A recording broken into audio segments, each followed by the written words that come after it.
चुनाव लड़ाए, जी। जब हम चुनाव की यहाँ पे बात कर रहे थे कि कितना अंतर है जो खुद आप चुनाव लड़ रही हैं और जो आपने चुनाव लड़वा चुकी हैं, आप उनको जितवा चुकी, कितना अंतर आ रहा है? अंतर तो मैं ना परसों किसी को ये बात कह रही थी शायद रेखा जी कि मुझे समझ नहीं आ रहा है, मतलब मुझे कभी-कभी ये याद नहीं रहता कि मैं खुद प्रत्याशी हूँ, क्योंकि जब कभी दूसरों को चुनाव लड़वाए तब भी ऐसा ही रूटीन रहा और आज जब खुद लड़ रहे तब भी वही रूटीन है।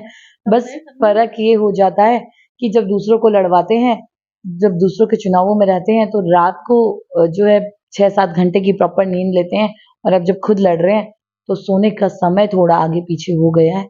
बाकी तो काम तब भी वही थे, आज भी वही है, चाहे वो पंचायती चुनाव रहे हों पूर्व के, चाहे वो विधायकी की सीट के रहे हों, चाहे वो सांसद सीट के रहे हों या फिर संगठन की तरफ से भाजपा की तरफ से या फिर बाहर जाकर के, कभी हिमाचल तो कभी चंडीगढ़ तो कभी दिल्ली या फिर कभी जम्मू कश्मीर जैसी जगहों पे या फिर कभी केदारनाथ, ऐसी जगहों पे जाके चुनाव लड़वाने की बारी रही हो, तब भी वही कार्य किया है। घर-घर जाकर घर-घर जाकर अपनी जो जनता के लिए आ रही योजनाएँ हमारे माननीय मोदी जी द्वारा जो दी जा रही हैं और जो हमारी राज्य सरकार द्वारा जो योजनाएँ दी जा रही हैं, उन तक पहुँचाने का काम हो या उन्हें जागरूक करने का काम हो या उनकी समस्या सुनने का काम हो या उनका निवारण अगर उस समय पे हो पाए, उसका काम हो, तब भी वही काम करना था। बस तब ये होता था कि काम लिख के जाना है और बताना किसी और को है। आज होता ये है कि काम लिखना भी खुद है और अगले दिन सुबह करना भी खुद है। बस यही फ़र्क समझ आ रहा है। अंजलि जी, रिजल्ट कुछ भी हो, आपके फेवर में आए, ना आए, लेकिन आप जनप्रतिनिधि तो बन ही गई हैं इस क्षेत्र की। तो इस क्षेत्र के लिए यदि नेगेटिव भी आता है, देखो सब कुछ मान के चलना चाहिए। किस्मत भी है, आपने काम किया, आपने अच्छा प्रचार किया, आपने सब कुछ किया। शायद आपके लिए कुछ और बेहतर हो, शायद आप कल की मुख्यमंत्री हो हमारी या कल की विधायक हो हमारी, यहीं से शुरुआत होती है। तो अपने क्षेत्र के लोगों के लिए जो ये आपका क्षेत्र बन चुका है, ये क्षेत्र पंचायत जिला पंचायत क्षेत्र, जो ये 9 गांव हैं, उनमें आप क्या दोबारा जाएंगी, देखेंगी काम हो रहा है? जो जनप्रति एक विपक्ष का काम भी कोई करे तो वो बहुत बड़ी बात है। देखिए, अगर आप काम की बात कर रही हैं, तो मैं आपसे एक बात कहूँ, पार्टी ने भी इसी वजह से खुली सीट और खुला मैदान हमें दिया है, खुला आसमान दिया था उड़ने के लिए, जो जितना कर पाए। और अगर अब बात आप इस बात की कर रही हैं कि जनता का आशीर्वाद भरपूर मिले या उनके आशीर्वाद में कुछ कमी आ जाए, परंतु देखिए, जो चीज़ें हम आज से पहले करते आए हैं, सेवा के भाव से हमने आज तक यूथ 18 के माध्यम से लोगों के काम किए हैं। हाँ, ये आप मान सकती हैं कि पहले हमने शायद 4 लोगों के काम किए हों क्योंकि वो 4 लोग हम तक पहुँच पा रहे थे। आज हमें काम जो है 10 या 100 लोगों के करने पड़ेंगे क्योंकि अब उन लोगों तक हमारे नंबर चले गए हैं और हम लोगों तक उनकी पहुँच आ गई है या हम उन लोगों तक पहुँच चुके हैं, तो अब पहचान बढ़ गई है। हम लोग उन लोग के कनेक्शन में आ गए। देखिए, काम तो तब भी करने थे, अब भी करने हैं। सीट में प्रतिनिधि बन के काम करने का मतलब हमारा कुछ ऐसा है कि हम लोग, मैंने फिर से वो बात कही कि बिजली पानी सड़क पे अटके रह गए हैं, हमारे और भी प्रतिनिधि शायद इसी पे अटक के रह गए हैं, जबकि विकास की चीजें से बहुत आगे हैं। उन चीजों के लिए हम प्रतिनिधि बनने निकले हैं। अब ये जनता की इच्छा है कि वो कैसा प्रत्याशी चुनती हैं और किस टर्म्स और कंडीशंस पे वो चुन पाती हैं कि उन्हें कैसा प्रत्याशी चाहिए, नशा मुक्त चाहिए या कैसा प्रत्याशी होने चाहिए।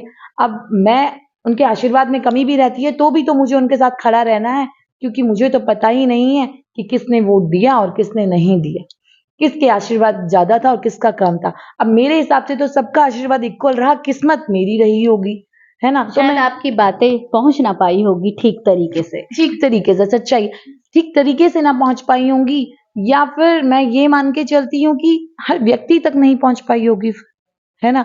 कि मैं जितने व्यक्तियों को जाकर के बोल पाई, समझा पाई, क्या पता वो बात हर व्यक्ति तक ना पहुंच पाई हो, तो जाके उनके आशीर्वाद में कमी रहेगी।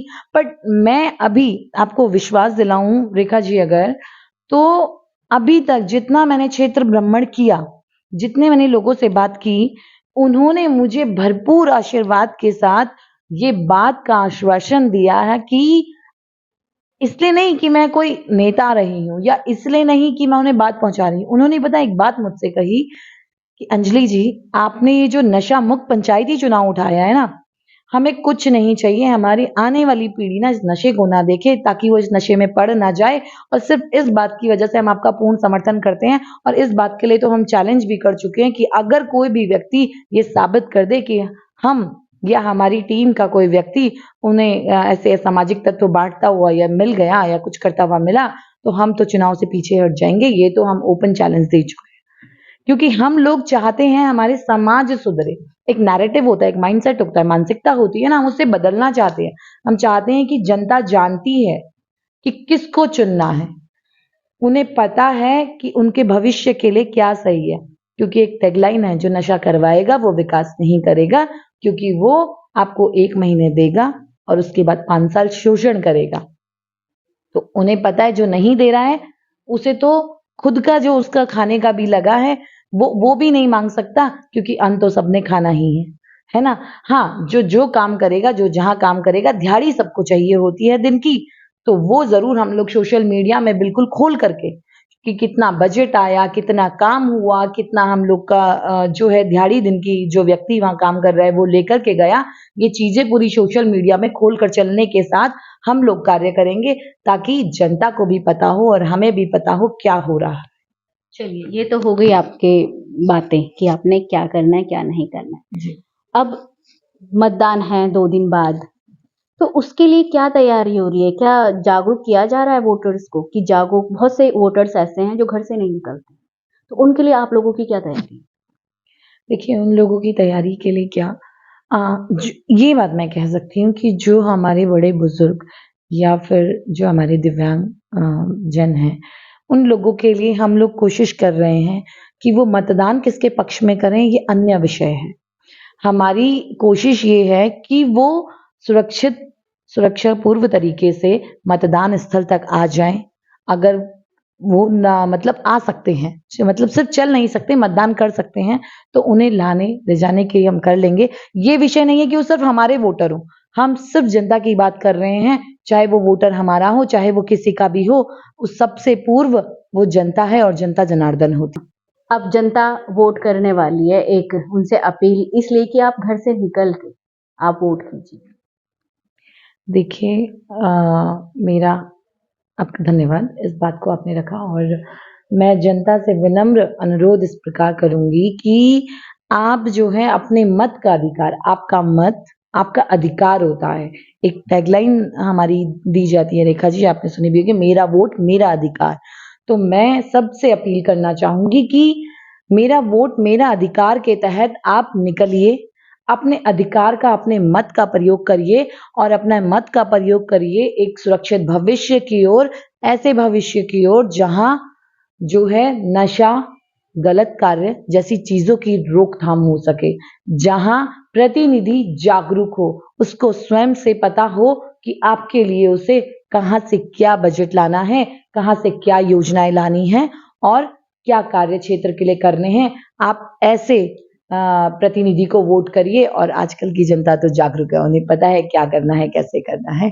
तो आप सभी से अपील करती हूँ कि अपने मत का उपयोग जरूर करिए, चाहे जिसके भी पक्ष में करिए, आप मत का उपयोग करें। जिस तरह से आप देख रहे हैं, घर से निकलिए और वोट कीजिए, तभी आपके क्षेत्र का विकास हो पाएगा, नहीं तो ये क्षेत्र ऐसे ही रह जाएगा। फिर आएंगे, फिर वोटिंग होगी, फिर चुनाव आएंगे, फिर वही वादे, वही बातें और सब चीजें ऐसी रह जाएगी। तो घर से निकलिए और अपना सही जनप्रतिनिधि चुनिए। तो देखते रहिए उत्तराखंड टाइम्स। ऋषिकेश साहब नगर छिदरवाला से रेखा भंडारी।